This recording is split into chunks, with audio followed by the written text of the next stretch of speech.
What's up, y'all? We are back. It's your Bleacher Boys. It's Bryan Hill and Gavin Murphy. We are back for episode Who Cares? Because we're rock and roll. We're staying consistent like we told y'all we would. And we've had probably one of the more obscure drafts we've ever seen going on. The NBA playoffs has been very refreshing this year.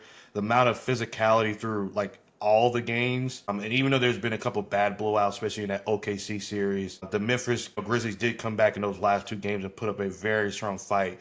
But they like SGA and Jalen Williams is just too much for that crew. But we'll get to that in a little bit here. But before we get started, make sure y'all like, share, subscribe, and ring the bell. Make sure y'all spread the word. Keep supporting your boys, and we will keep putting these things up. Gav, man, how you doing? You got a different background there. You like out of town or something? Yeah, I got a different background, man. Down at the beach, down here near Palm Coast. Came down, so it was in Lakeland, hometown over the weekend.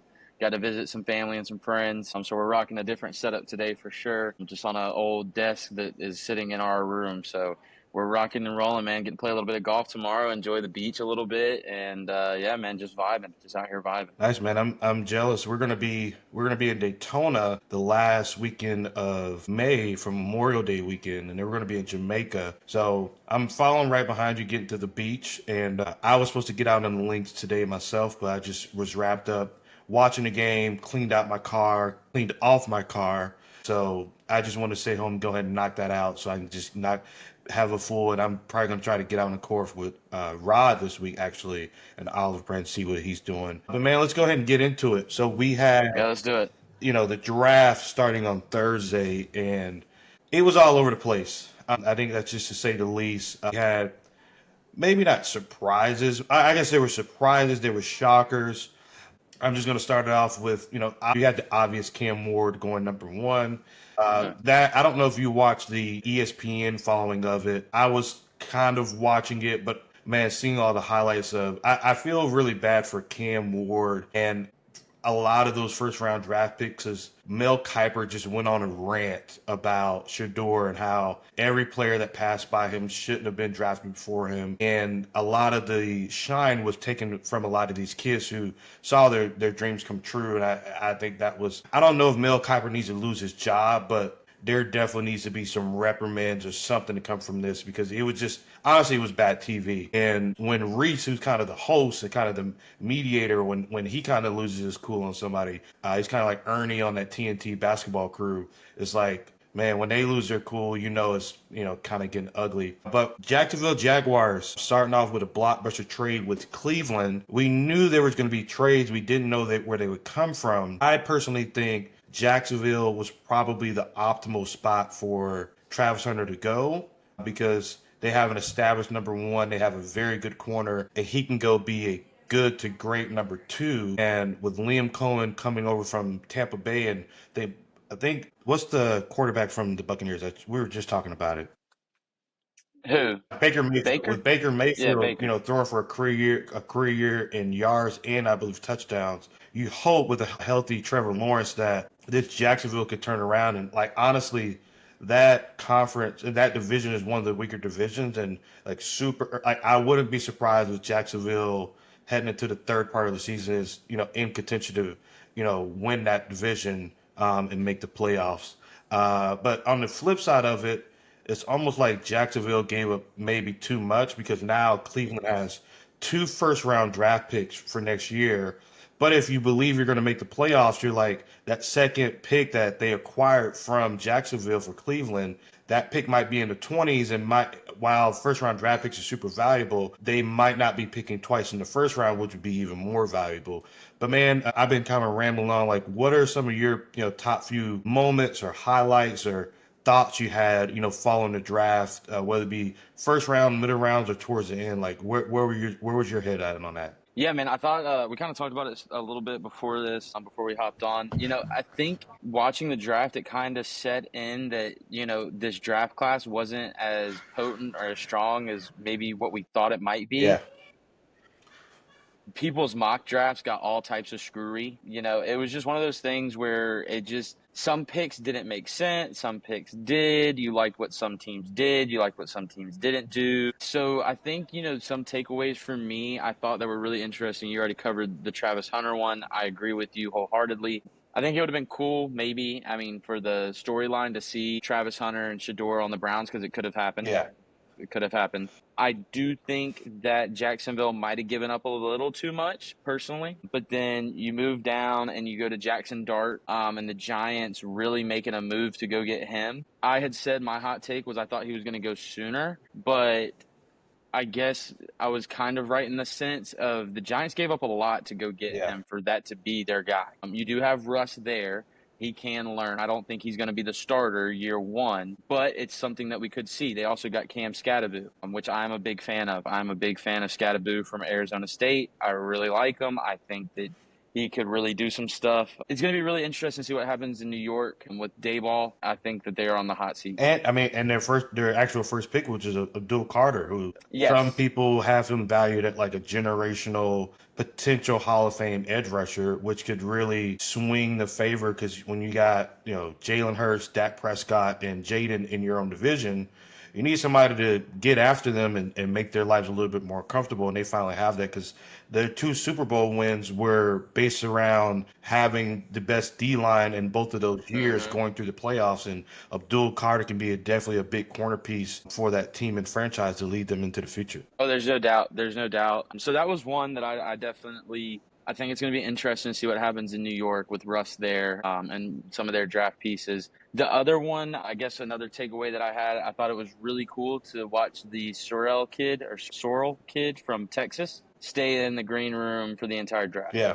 until he got his name called. That was really cool, man. He stuck it out, got drafted to Green Bay. I thought that was a really cool moment that I was like, man, good for that kid. Good on that kid. He stuck it out. He did it. And then, there was really no other, I guess, a massive takeaway. I guess Luther Burden going to the Bears was kind of one that I was kind of shocked he didn't go a little sooner. Yeah. I personally thought he was right behind Golden. I think you could have put him and Golden at 1 and 2. Yeah. Golden being 1 and Burden being 2. But a lot of people did say with his numbers kind of dropping off and all that, it was kind of interesting. So we'll see. Yeah. But yeah, man, I think all in all, interesting draft to say the least. And I think there's a lot more that we can cover. So I'm gonna let you spearhead this one and tell me where we're going next on this talk because it can go a lot of different directions. Well, I just follow up on with the Luther Burden thing is like, if you want to go anywhere in the NFL right now, is with a young, still polarizing, but potentially rising star in Caleb Williams. But more importantly, they Mm-hmm. got the hottest play caller from the last couple of years coaching their team now. And if I'm a Yeah. receiver and I'm a young receiver and I'm looking at how much receivers are making this year, even though they got DJ Moore and they have Roma Dunze, it's like, man, I get to be in that off. And, they also got Colton Loveland, which is a dynamic.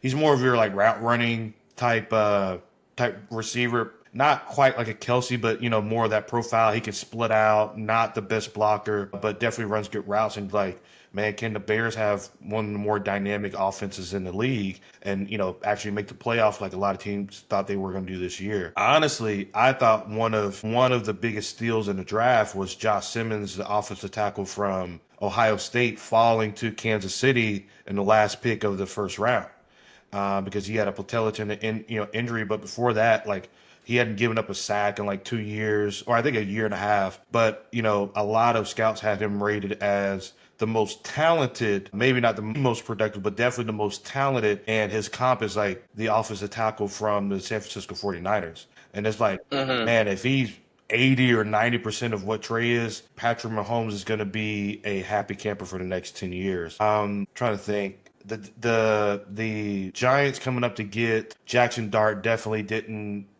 surprise me. I kind of called it that I thought he was going to go or be the second quarterback off the board. It did shock me just a little bit that Quinn Ewers like just fell and fell and fell and fell and fell. And I know it kind of went, in the shadows with the whole Shador thing. And we'll get to that in a second. But Mm-hmm. even when I watch Quinn Ewers play, he looks a lot like Baker Mayfield to me. Not as accurate, but like similar build, similar athleticism. And he played in the SEC and won playoff games and played in a lot of important games. And I want to give him a little bit of benefit of doubt because like when you got Arch Manning, breathing down your neck every single day, and he's coming in the game to get a couple packages, and he's making the backup quarterback is making just as much NIL money as you. I don't think you get to play as free, and everybody's not quite like some people do need a little bit of assurance to be at your best in life. And that's not a knock to Quinn Ewers, but it's like he never probably quite felt comfortable even with Sark, probably giving him constant affirmation that, he was good to go and lead their team as deep as they did. But I think, transitioning into the Shador Sanders talk, man, I don't think I have ever seen a phenomenon quite like this, especially when it comes to the draft. This even kind of trumps what happened last year in the NBA draft with Bronny James. Uh-huh. And and that's a whole other thing itself. But just seeing all the different conversations come about Shador, and as literally, I felt like as each hour passed by in the draft, we got articles and quotes coming out, kind of giving more light to what was the true reason. But of course, at the same time, people are giving their own guesstimates of what could happen. And for one thing I saw a lot of my timeline and on my feeds and just in general was that this whole thing was a racism thing. And that was always a stretch to me. It's like, and then you have a lot of people saying, well, the number one quarterback was a black guy. It's like it can't be racism. The NFL is like 80% black. It can't be racist. And then you still have people arguing this, this confident black man and rich and humble and this, that, and the other, and Eli Manning and John Elway and what they did back in the day. But I'll say this and I'll turn it over to you. The two things that stood out to me was one I saw and then one I heard during the draft process. Or I remember very clear that I saw it start to come out during the draft when Shador and Cam were working out together. It was about 3 months ago. You had to cut out where they're finishing a throwing drill and Shador's like, "Hey Cam, we should make a rap song together." And Cam was like, "Bro, I'm a football player." Shador was like, "Hey, come on, man. Like, I think it'd be dope." But Cam was like, "Bro, when people search me, I want them to search Cam the football player. I want to be known as Cam the football player." And for one, that told me everything I needed to know about Cam, that he's locked Uh-huh. in, he knows where he wants to go in life and what he wants to do. And I think he's fully invested in being a football player and not just the business side of it, but just like going out there and letting his game do all the talking for him.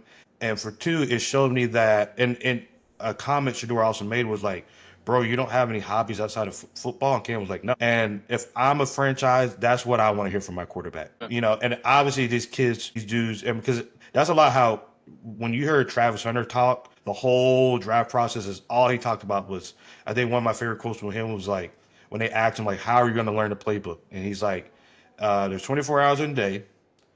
You only need like 8 to sleep, so you can spend the other 16 studying and playing football." He said, to me, that's Uh-huh. plenty enough time.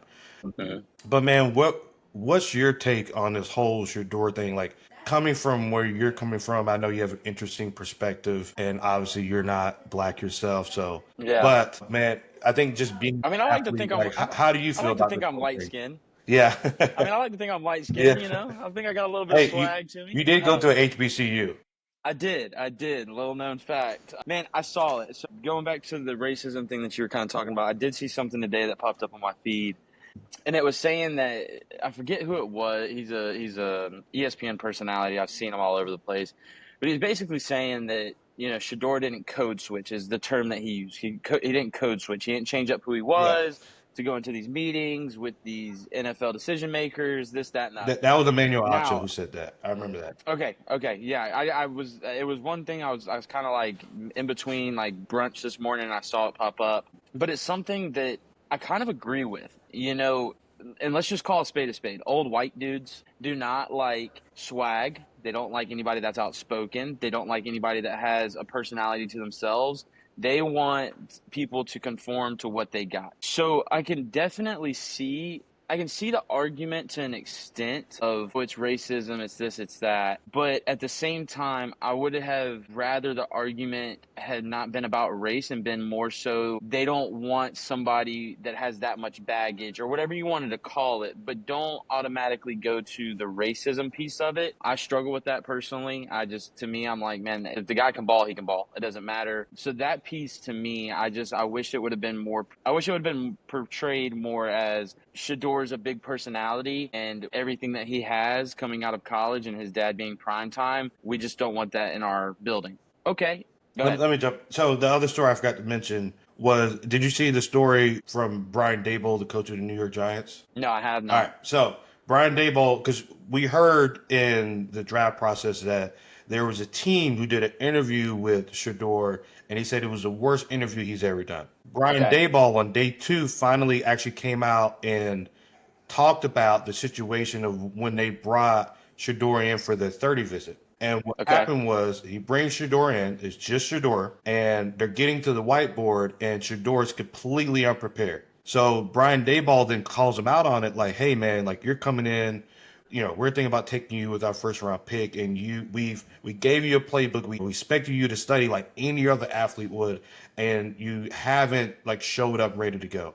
Shador gave him pushback to the fact of where he was like, "Hey, man, I'm me. I'll figure it out when I figure it out when I get the full thing." But I've just been kind of doing me. And Brian Daboll was like, "Hey, that's like it's not how things work. This is just not how things work in the NFL in general. Like we don't care about all the other stuff, but you at least got to have the football stuff down." And then Shador ended up going on a little bit of a tangent from there. And then they actually still went through the whiteboard stuff. It didn't go well. And then that was pretty much the end of that meeting. And Hmm.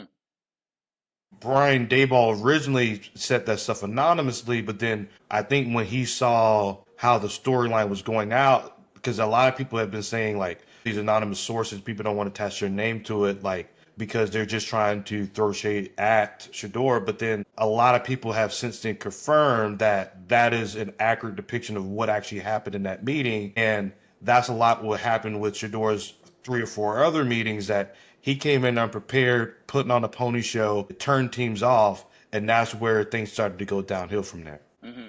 Yeah, and that's the thing, man. Like a lot of like your average fan of football, like they don't understand. Like there's a process when you go through the draft. Like it's not just like, oh hey man, you had good college tape. Like here you go, we're gonna draft you with the nut. Like there's a process. You got to go do your whiteboard stuff. You have to go in and talk. Like it's not just what a lot of people think it is. With that being said, it leaves a lot of questions of why did you not? Because let's be honest, like Shador, if I had to take a guess right now, shooting from the hip, like I think he's an intelligent football player. I don't think he's a dummy. Like I think he's a very intelligent guy. So for me, I'm kind of like, why? Like what? I don't know. There's a lot of unanswered questions. It's like, did he want to fall? Is it? I mean, I don't think he wanted to fall. I mean, money's not an issue, but it's like, did you want to go in without having that pressure and then prove people wrong? Like, hey, you shouldn't have passed on me. Like, there's just a lot of stuff, and I think we're gonna look back in 5 to 10 years and we'll have some of our answers. But I did see what Sean. Did you see what Sean Payton said about Shador? Yes, but say it for the audience. Yeah, just basically saying like, hey man, this guy's gonna play in this league and he's going to be good. Like, and teams are gonna regret passing up on him. And then I guess I'll speak more from like a coach's standpoint. For me, if I had a kid that was kind of like that, I kind of would be turned off as well. But the way that my mind works is I'm like, okay, why are you doing this? And that would be what I would call him Yeah. out on. I wouldn't necessarily call him out on being unprepared. But I'd be like, all right, dude, like, let's just cut the shit. Let's be man to man right now. Not, take the draft process out of it. Why did you come unprepared? Don't tell me because you were doing your own thing. Like, there's a reason that you did this. So explain to me why. And then I think Shador would have been like, okay, maybe that's what he wanted. Maybe he wanted to see like what team was gonna like call him out and be like, hey, bro, like, why are you being a dumbass right now? Like, why are you doing this, this, and this? So a lot of up in the air stuff. I think the one thing though that everybody's seen now, and I know you've seen it and we talked about it, the prank call. Kind of shitty, man. Really, really shitty on behalf of the Falcons organization, and the defensive coordinator. Because let's just be real. We live in an age where our phones are our phones. It's not like that coach had that number written down on a piece of paper on his desk and the kid went in there. We're not talking about 10 years ago, 20 years ago. We're talking about in a day where everything's on our phones and our phones are our phones. So one of two things happened for that kid to get that number. He either went through his dad's phone, which Hey, they actually said it was his dad's iPad. It was like the playbook. It was like he had an iPad that had like the shit. playbook and all the scouting content on the upcoming, like all the kids had a profile in the draft. Okay, wow. Okay, so I didn't know that. See, I thought Yeah. it was on the phone. So No. I'm thinking the kid went through the dad's phone. I can just tell you right now, ladies and gentlemen, if you watch this podcast and you know me and you know my father, me and my father would have been in the front yard and he would have been like, all right, dude, like, we're going to have to throw hands about this. Like, Yeah. you're making our last name look bad. Like, you're catching these hands. Like, we're going to have words about this. I just thought it was very shitty. It's something that you don't do, especially with the circumstances. Just something you don't do, man. With everything surrounding it, I wouldn't wish that on my worst enemy. That's such an emotional roller coaster already. Your phone's not ringing and then it rings and it's your personal, like your one phone that you have for this entire thing. And it's like, damn, dude, like what a piece of shit are you to go and do that? So give me your thoughts on it. I want to hear your thoughts on it. Well, man, I'm definitely on your side of it.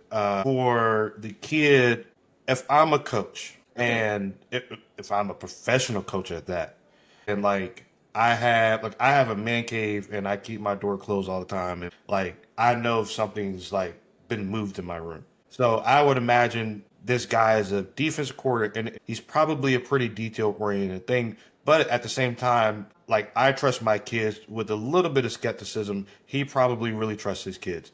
So for his kid to, this is one of the few times that I don't think this is like a parenting thing. I think because this kid is 21. I'm pretty sure he's 21.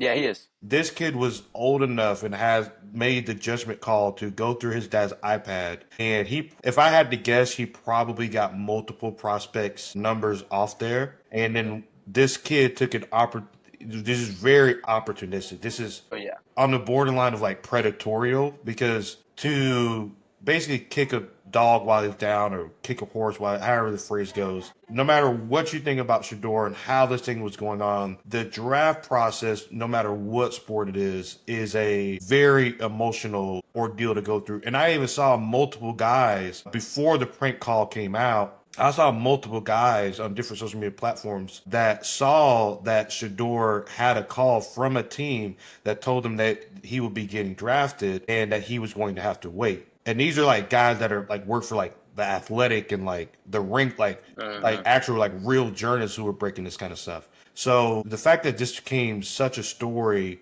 it's like one, I feel bad. The only person I really feel bad for outside of Shador is Jeff Ulbrich because he's probably going to get reprimanded in some form or fashion. Whether that's like the Falcons are like, hey, you can't take any of your Falcons oriented technology home anymore. You got to keep it in your office, you know, at the stadium or at the practice facility, but we can no longer trust. And that guy probably takes his work. I would imagine an NFL coach is probably taking their work home every day. Yeah. And he may lose that freedom to do that. Or maybe they have some greater coding technology to where like he has to like, there's a 20-part authentication to where only he can get into it, you know, beyond his son. Because I'm sure he had a password on it, but I'm sure his son it was probably his birthday and his son was able to get into it pretty easily.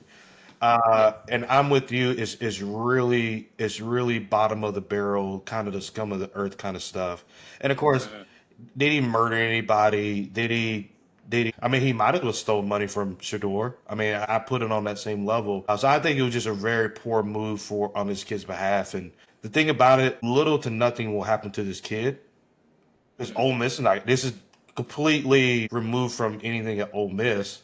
But I would imagine, I don't know how tampering truly goes, but I would imagine like Jeff may see a fine, like his dad. You know, he may see a fine and he may get, you know, some kind of security, you know, grant put on him to where he can't take stuff anymore, which is going to make his job in life harder. Maybe he spends 10 hours less a week with his wife and kids now at home because he has to stay at the stadium to study everything he needs to study. I mean, and that makes life worse for everybody. So that's kind of my take on the whole thing. The kid is bottom of the barrel. I feel sorry for his dad because he's going to, at least for the next year, it's just going to complicate his life and make it harder. So, you know, we'll see what comes of this. I hope nothing crazy happens to the guy as a coach. But, you know, nothing beyond a slap on the wrist. Because even at that, like this, when your kid is 21, you're probably not going to take his car away or stop paying for his school or anything like that. So what is really going to happen to this kid beyond the public shame of it? Yeah, and that's the thing I think I have the issue with is it's like I get everybody makes mistakes. You know, it's one thing, you know, to do a little gimmick, but like you said, the kid's 21. He knew exactly what he was doing. He was probably sitting around with his friends in a dorm somewhere. Who knows? But it's like, damn, dude, like That's just, yeah, I can't get behind it. And don't get me wrong, dude, I've made my mistakes. You made your mistakes, but I mean, to do something like that, like you knew exactly what you were doing, and it's like, come on, man, like that's just really messed up. But I agree. I hope the coach, doesn't get anything crazy. I hope nothing bad happens to him. I'm hoping he can, continue to coach in the NFL. He's worked a lifetime for that. So it's really kind of a slippery slope and a sticky situation for his dad, and that's what the position that the kid put his father in. But like you said, it's not the father's, it's not a parenting thing, but it's one of those things where, you just put your father in a really, really, really bad situation. Yeah. Man, before we move on from the draft, do you have like I know you mentioned Cam Scatterboo, but I do agree Mhm. with you 'cause I'm personally not the biggest fan of Cam Scatterboo, but I do love what he's about. I do love that he's like a football player, and I saw the draft reaction when he actually got the call, how his family reacted. He's pumped up, and that's just what you want to see because he's like, man, I get to play football, the game I love, for another 3 to 4 years minimum, hopefully. You never know how your rookie deal is going to go. But I do think him going to that franchise is one of the better, situations for him to go into. It's going to be a tough division because there's some good defenses in that division. But do you have another pick outside of like Kim Scottaboo, like guy that's going to make like instant impact, be dominant, like a Brian Thomas Jr., like a Malik Neighbors did this past year going into next year? Yeah, it's actually, and I forget where he went, and it's about to make me mad, and I'm about to pull it right back up. Oh gosh, it's about to drive me nuts because I know it was in the second round, and it was Quinshawn Judkins, Oh and yeah. he went to, where did he go? Why can I not think of where he went? Because I was like, man, that's a great fit. Oh shoot. Oh, it was Cleveland. Oh It yeah, was yeah, Cleveland. yeah, yeah, I was like, dude, that's a great fit. yeah. Great fit with Stefanski. He showed at Ole Miss that he could be really useful in the passing game. I think he's really good on the ground. And then on top of that, that's going to take a little bit of load off of Nick Chubb. And I think he's going to blossom in 2 years, and he's going to be an All Pro. I don't think they're bringing back Nick Chubb. You don't think so? If they do, Nick Chubb will probably start off as RB. It just the injury Okay. history and all that. You can't. I don't think the Browns can go into another season hoping Nick Chubb is going to be RB1 when his body has kind of evaded him and failed him. And Quinshawn being like this is like the running back position in general. Of course, there's outliers like a Saquon and Hmm. a Derrick Henry, but the running back position for the most part is a young man's game. And Hmm. you see a lot of the leading rushers are often guys in their first 4 years in the league. Chris McCaffrey leading the league in all-purpose yards and Saquon doing it like at age 27, 28, 29 is not a typical thing. You Yeah. normally see Todd Gurley year three, Ezekiel Elliott, year 1 and 3. I agree. And Kevin Stefanski has always had a great rushing attack. We even saw Jerome Hmm. Ford a couple years past. So I think him actually getting a premium back that could be healthy is going to Hmm. be great for that Brown team. Ravens play good, rush defense. The Bengals do not, but the Steelers do. So, one way to like neutralize a guy like JJ Watt is having a great rush attack to be able to give yourself an opportunity to, win games in that division and beyond. I'm going to be a homer on my pick. Y'all can kill me for it if you want to, but I actually think the Chiefs' seventh round draft pick from SMU was probably the steal of the draft, right behind Josh Simmons because this is a guy. And honestly, their fourth round pick, Jalen Royals, who was a wide receiver too. But this kid runs a 4.3, played at SMU just like Rasheed Rice did, and he is a wide receiver that converted to running back. So he's actually like a top five pass catching running back coming out of there. And he when I watch him play and I look at his highlights, he looks like a Debo Samuels, who's a little bit Hmm. faster, but not quite as physical. But you get Hmm. the ball in the kid's hand and get him in the open field, like he's hard to break down. He can run away from guys, and he's just kind of a football player, gadget kind of guy. And comparing that with Patrick Mahomes and the wide receiver speed that they already have, I think that he could open up their offense a lot, especially whether Pacheco is going to be, back and healthy this year or not, which he should be.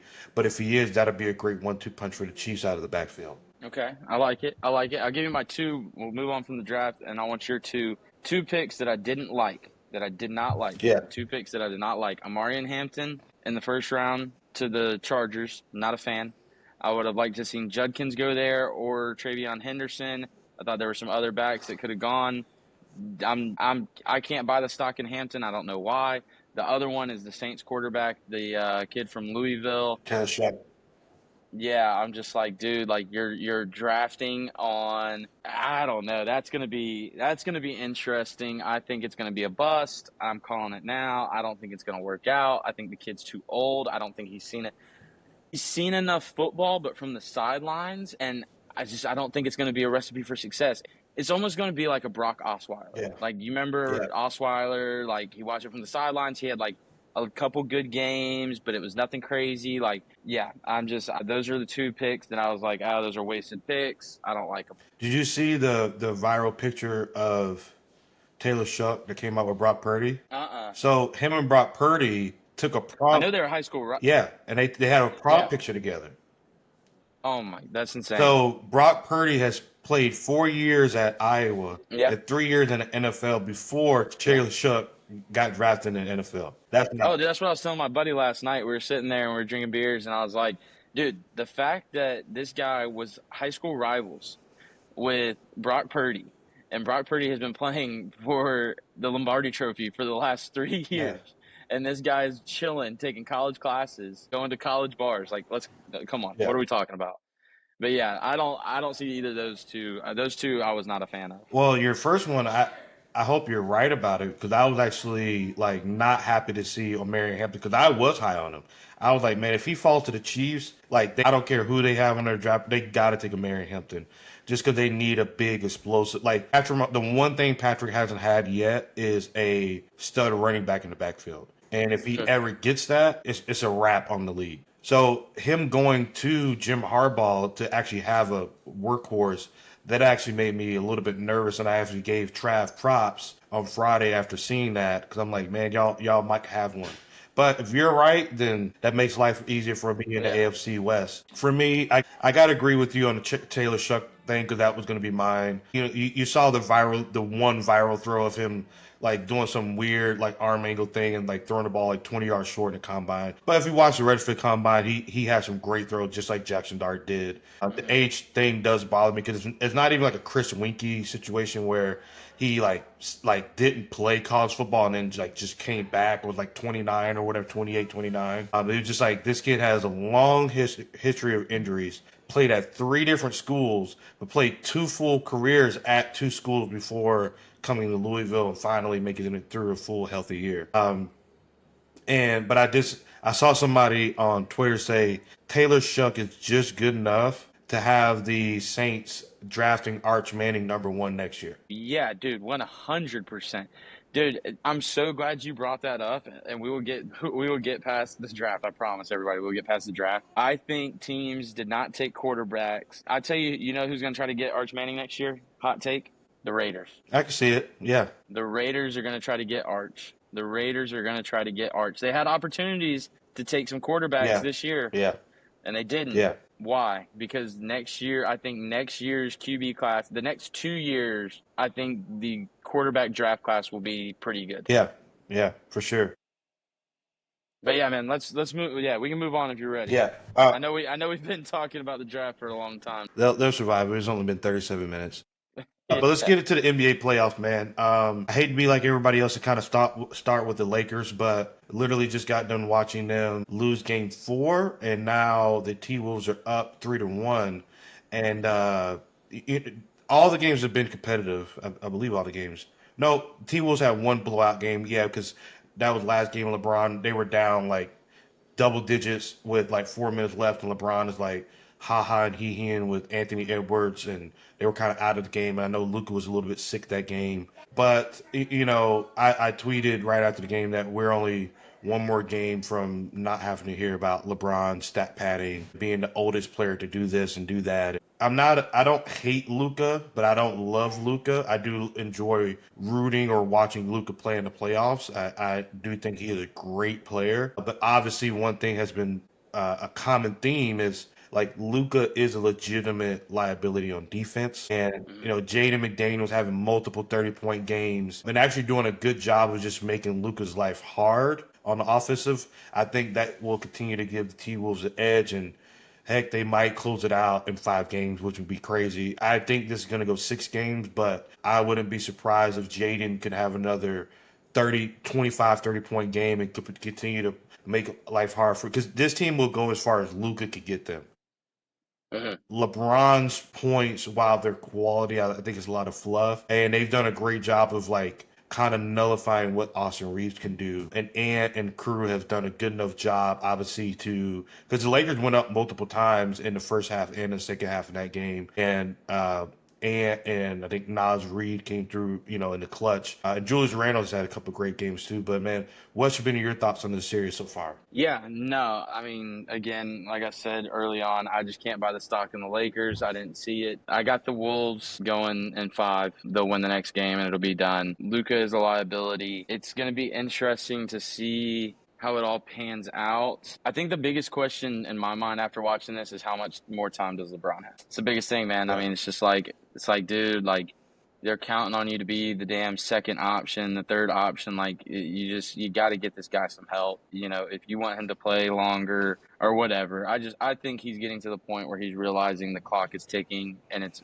coming down to the final hour. And I think that's kind of my biggest takeaway is unless they do something in the off season, and I think I don't know, maybe in the draft, I don't know, but there's got to be something where they have got to do something. But I think my hot take is this is his last year, and the way it's looking is they're gonna let Luka kind of rot out there, and I really hope not.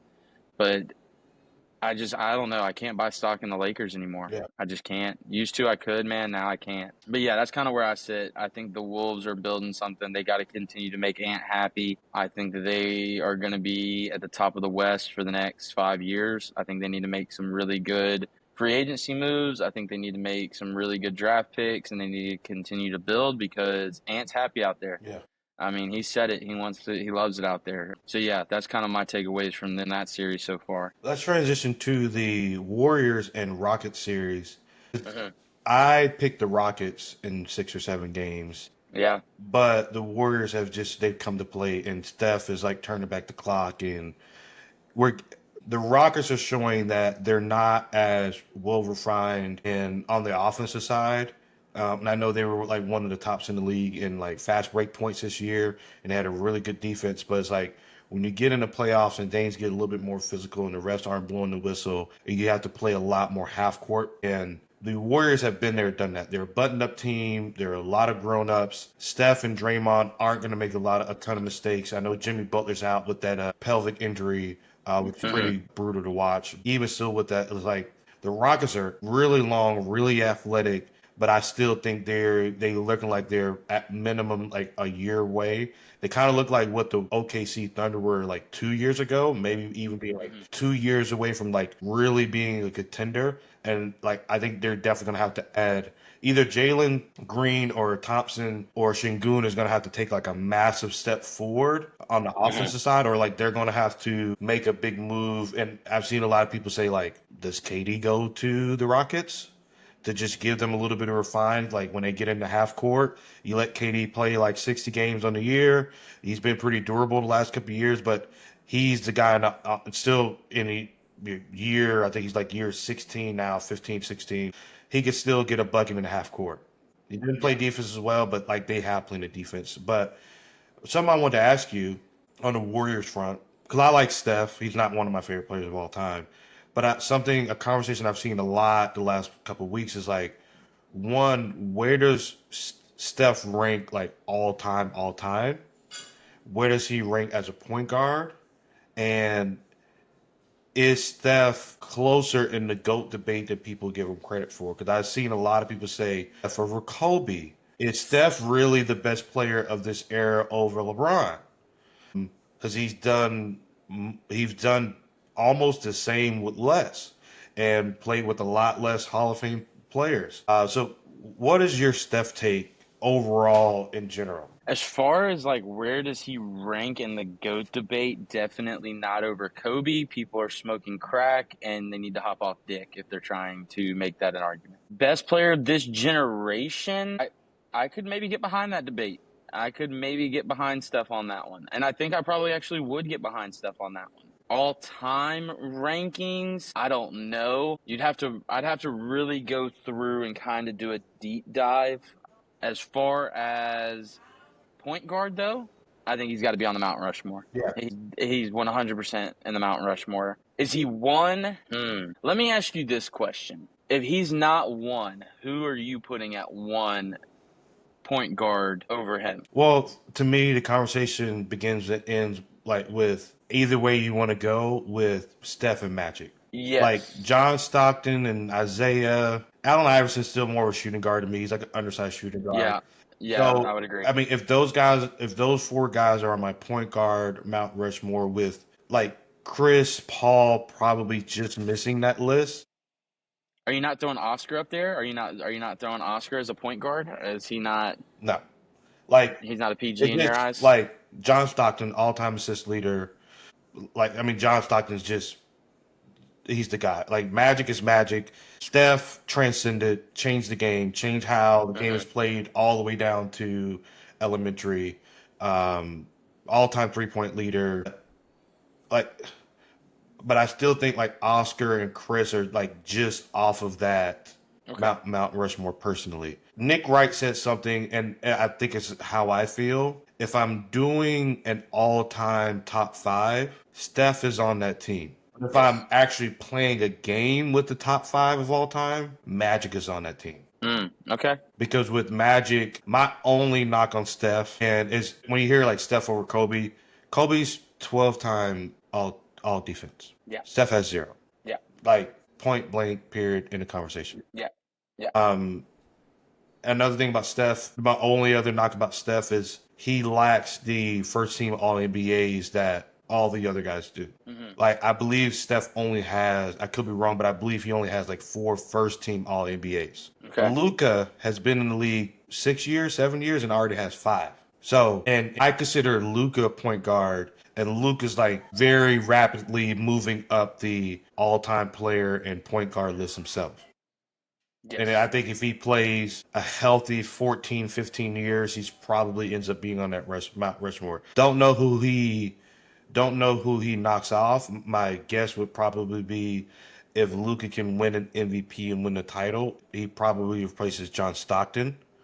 But that's kind of how I feel about Steph is he's changed the way the game is played.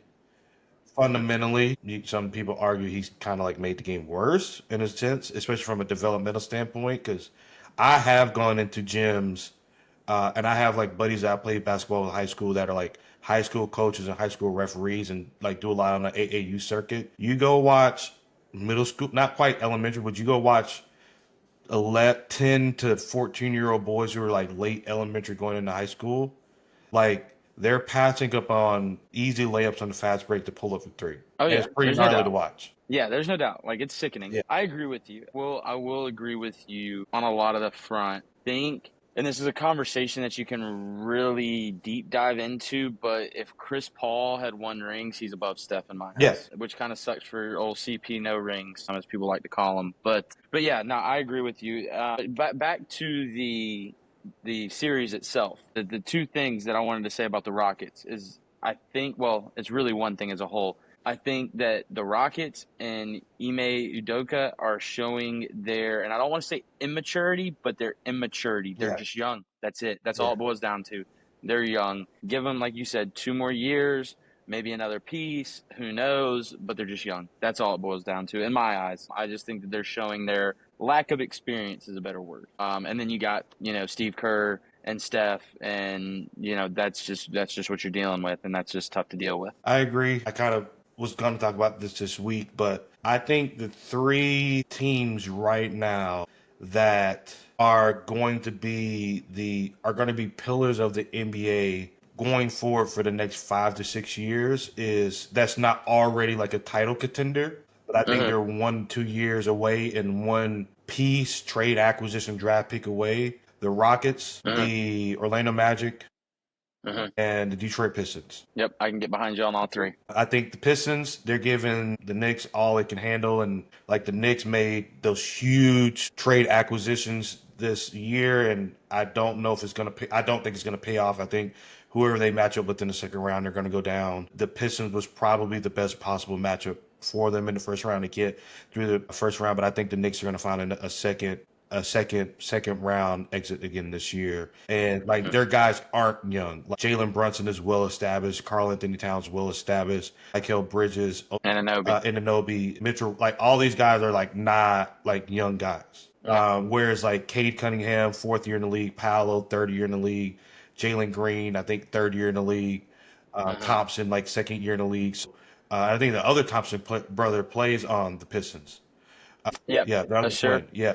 So it's like those are my three teams that are smallish market teams, not your premier teams in the league. Although the Pistons they had two different runs in late '80s, early '90s, and in 2000s. They've like been like a dumpster fire in the 2010s Yeah. and 2020s. But those are my three teams that I think are going to be pillar teams in the NBA. And I don't see Cade Cunningham, and I definitely don't see Jalen Green, but I could see Paolo Banchero, the way he's built and the way he's scoring in the playoffs when it matters the most.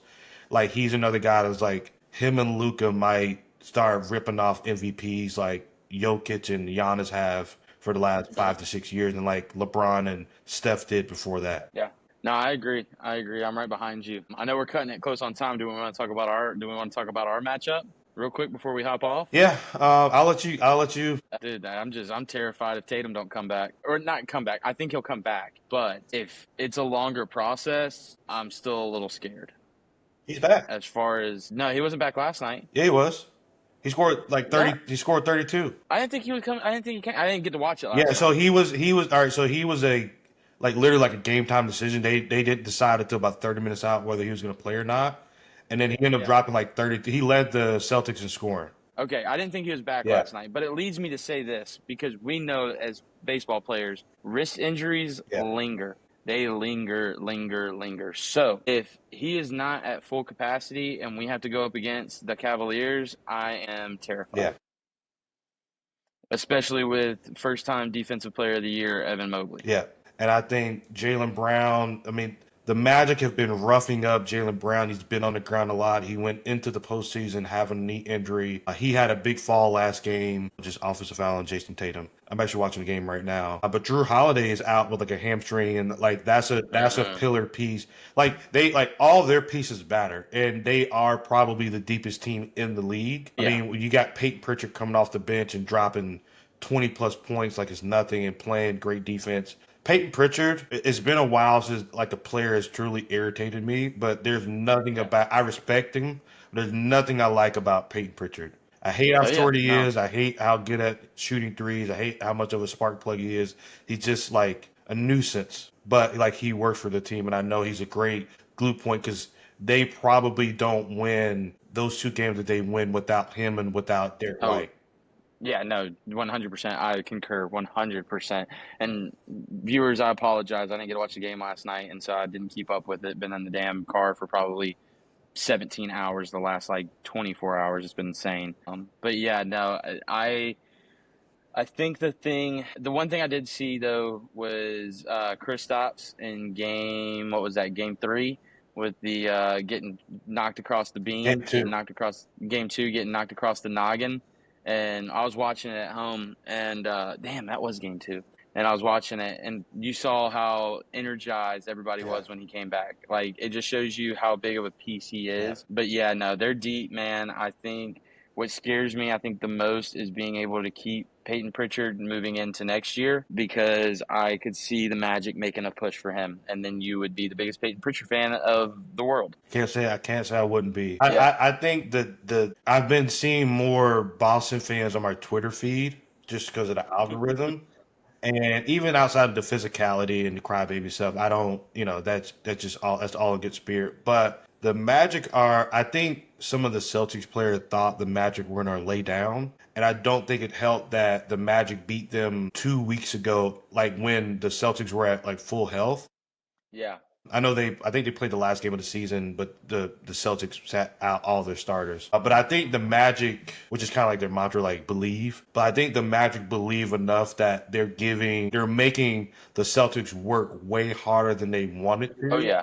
and they are roughing. Because I think a lot of the Celtics' frustration is, man, we are getting roughed up by these guys who don't have a chance to win a title this year, but we're getting worn out going into the next series. And because I've seen some people say like the Celtics run last year was really a cakewalk compared to everything else, and they thought Oh this yeah. year was going to be like that. But the Magic are giving them all they have, and the only thing I'll say from the Magic side is I'm loving Paolo matching up with Jason Tatum specifically, especially the last game. Like he actually started getting physical with him, and Jason got 2 fouls on him, and they're actually match up right now. But the fact that they're both Jordan guys, and Paolo actually wears Tatum's shoes, on a game to Hmm. game basis. I know this series, Paolo's like, I'm not wearing his shoes. I think he's wearing Luca's shoes and Zion's shoes in this series. But I just love the fact that Paolo is stepping up to the challenge because Jason Tatum he's going to be a first team All NBA guy, and he is Yeah. he could be the face of the NBA if he was a more polarizing guy. But I mean, he's a Hmm. top 5 NBA player, and you like to see your young guys facing those challenges and actually sticking with those guys and not wiltering and faltering away. Absolutely. I agree with you, man. I think the Magic are scary.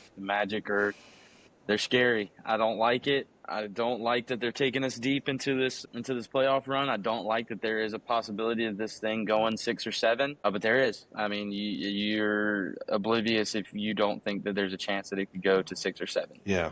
But man, we'll wrap it up. I know you got stuff to do. I kind of got stuff to do, but this was a fun one. It was a good one. We had some really good talking points. Didn't really have to take a whole lot of notes today.